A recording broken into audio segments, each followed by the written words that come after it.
Now, one of the big tests for Labour's urban regeneration policy was whether they could persuade better-off people to move to previously depressed inner-city areas. Among the initiatives was the demolition of Victorian terraces that no one wanted to rent or buy so that they could be replaced with new homes. So far, £1.5 billion has been spent on the policy, but it's not been without its critics. In some places, it's led to rows and rows of boarded-up houses in so-called pathfinder areas. And one example of this has been created in Middlesbrough, where there are plans to buy up 1,500 houses, but not enough money to do it until 2025. Well, Luke Walton has been to Teesside to meet the pensioner Linda Rutter. She lives in a turn-of-the-century 2-up, 2-down, close to the town centre, in a street that's earmarked for demolition and where most of the houses are now empty. But as she explained to Luke, she is determined to stay put. There's my kettle. Filled. I only have to turn round there, and I have sides to hold on to. In her spotless kitchen, 85-year-old Linda Rutter is brewing up tea and pointing out the advantages of her 2-bedroom terraced house. Teesside may be a long way from her native Wales, but this has been home for more than 60 years. It's where she brought up her children and where she still has many friends. But if Middlesbrough Council has its way, the property and the streets around will be knocked down. Previous to the letter coming, we had no warning that they were coming down. I mean, if you lived in a house 60-odd years, would you like somebody knocking at your door and saying, oh, we're knocking your house down next year? Well, I'm walking along one of the streets in phase 1 of the demolition programme. Looking around, I'd say about 3/4 of the houses on this side of the road are already empty. They're blocked up with these tough metal shutters, just give them a bang, to keep out the vandals. And they give the whole neighbourhood a rather deathly quiet, rather depressing atmosphere. But the council insists the problems of this area date to well before the demolition programme. They say the basic issue was that not enough people want to live in homes like this, so there was already a high vacancy rate, and there was also antisocial behaviour, problems like drug dealing and prostitution.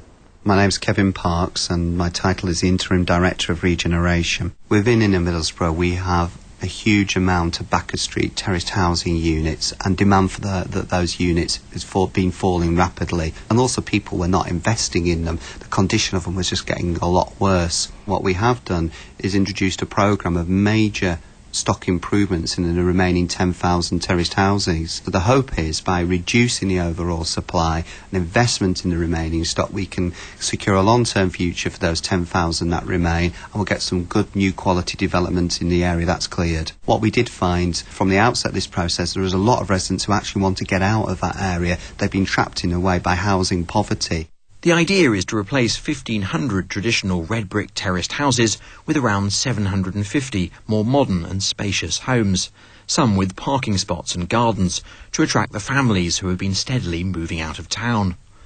But since its announcement in 2005, the plan has run into trouble. And the council recently admitted it could be another 16 years before it buys up all the terraced houses included in the demolition scheme. In part, that's because some people don't want to move, but it's also down to a shortage of money. Kevin Park says the council's been disappointed by the level of funding from the government's housing market renewal programme, while the credit crunch has hit private investment. What we were anticipating was getting private sector house builders and developers on board at an earlier stage than what is now going to be possible. The economic downturn and recession has meant that we're less likely to be able to get such investors in at this early stage. The hold-up is not just frustrating for the council, it's also left local people and local business in limbo. Shops are closing. So we've lost the pizza shop on this corner. On the next corner up there was a general dealer's, he's gone. Barry Ogilvie chairs the local residents group and lives in one of the houses earmarked for clearance. He says the problems of the area are down to a minority of troublemakers and won't be solved by building new houses. He wants the existing terraces restored and improved rather than demolished. They are good solid structures in that respect. I know, put the right money in, you'll get the people wanting these houses. Unless they can come out with some certain plans of what they want to do and some certain building work that's definitely going to go on, you will not win these people's hearts back and minds. You're just going to break up a community to the four winds. And it's not just a problem for Teesside. The government's market renewal programme was launched back in 2003 and has since expanded to cover 11 Pathfinder areas across the Midlands and north of England. So far, nearly 60,000 houses have been refurbished under the policy, but the 16,000 homes demolished compares with only 3,500 built. William Palin of the charity Save Britain's Heritage says the figures reflect how an obsession with clearance has backfired. In the areas we've been looking at, Manchester, Gateshead, Liverpool, we've seen pretty much the same thing, which is a sort of devastation and a blighting of whole areas through a process of acquisition of properties by the local authority or the threat of compulsory purchase in some cases. People then don't have an incentive to renovate these properties, people move out, the local businesses are affected. The Department of Communities and Local Government told this programme that market renewal had succeeded in transforming local communities. Its aim was to improve housing stock and bring back people and services. A spokesman said it was a long-term commitment and added that activities like new build and refurbishment take time. Back in Middlesbrough, patience is already running out, and not just among residents. Stuart Monk is managing director of one of the North East's leading property companies, Jomast, and a critic of the current approach. The government advertised that they had a large pot of money available for demolition, and a lot of councils have thought, oh, we'll have a go for that, without really thinking it through. As you can see, we've produced detailed plans for Phase 1A. Mr Monk showed me his alternative proposal to revamp rather than bulldoze the terraced houses. We'd keep the existing main houses and the existing streets. We would look to demolish the rear extensions and the rear alleyways, and we would look to rebuild new extensions, together with a comprehensive refurbishment of the existing buildings and creating new plan forms where appropriate. Because the council say that this form of old terraced housing simply isn't popular enough.